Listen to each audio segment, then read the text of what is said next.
छोटे बच्चे को मोबाइल पकड़ा रखा है, इसका क्या असर होता है मेडिकल साइंस के हिसाब से देखते हैं।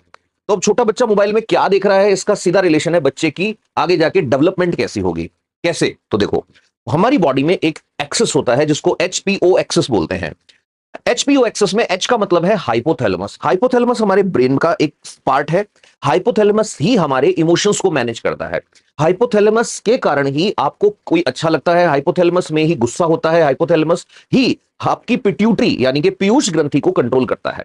सुना होगा पीयूष ग्रंथि या पिट्यूटरी ग्लैंड को बोलते हैं मास्टर ग्लैंड। ये आपकी पूरी बॉडी की सारी ग्रंथियों को कंट्रोल करती है।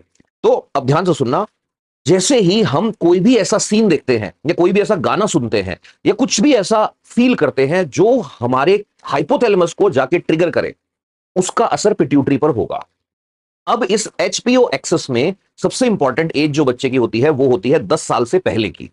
तो 10 साल से पहले बच्चे को आपने कुछ दे दिया और वो बच्चा कुछ ऐसी रील या वीडियो देख रहा है जिसमें कम कपड़े पहन रखे हैं या दो अपोजिट जेंडर के लोग आपस में मिल रहे हैं, किस का सीन चल रहा है, हग करने का सीन चल रहा है, हर चीज का उस पर असर होगा।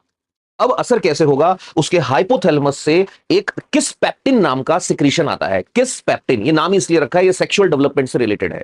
ये एमबीबीएस में आता है, लेकिन अभी क्योंकि ये हर एक की लाइफ से रिलेटेड है इसलिए बहुत ध्यान से सुनना। किस पेप्टिन आता है और भी कई तरह के सिक्रीशंस आते हैं, वो सिक्रीशंस आके पिट्यूटरी ग्लैंड को जगाते हैं।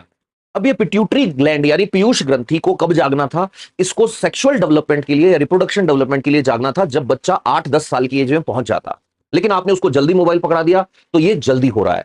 अब वो जैसे पिट्यूटरी जागेगी, गोनेडोट्रोपिक रिलीज हार्मोन जीएनआरएच निकलेंगे। वो जो जीएनआरएच है वो आगे जाएंगे और बड़े, आप सबने पढ़ा होगा एलएच और एफएसएच, ल्यूटिनाइजिंग हार्मोन और फॉलिकल स्टिमुलेटिंग हार्मोन। लड़कों में टेस्टिस का डेवलपमेंट जल्दी शुरू हो जाएगा, उनमें स्पर्म जल्दी बनने लग जाएंगे। लड़कियों में ओवरी जो है वो जल्दी डेवलप होंगी और लड़कियों में मेंस्ट्रुअल पीरियड पहले शुरू हो जाएंगे। इसे कहते हैं प्रिकॉशियस प्यूबर्टी।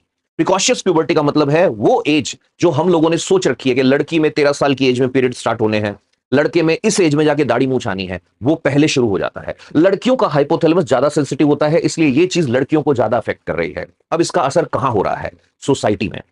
कैसे हो रहा है? तो एक थियरी आती है जिसमें यह कहा गया है किसी इकोनॉमी को खत्म करना है तो वहां के कल्चर और वहां की सोसाइटी को खत्म कर दो।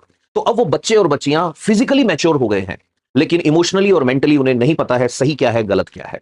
इसका रिजल्ट क्या हो रहा है ये हम सबके सामने है। तो कोई इस पर रिसर्च क्यों नहीं कर रहा, कोई इस पर बोल क्यों नहीं रहा? दो रीजन है। रिसर्च करने के लिए पैसा लगता है, पैसा हमेशा बड़ी कंपनियों से आता है। नंबर 2 सबसे बड़ा रीजन ये है इग्नोरेंस। इग्नोरेंस का मतलब हमें पता ही नहीं है हमारे साथ क्या हो रहा है। फ्यूचर के अंदर आपको क्या लगता है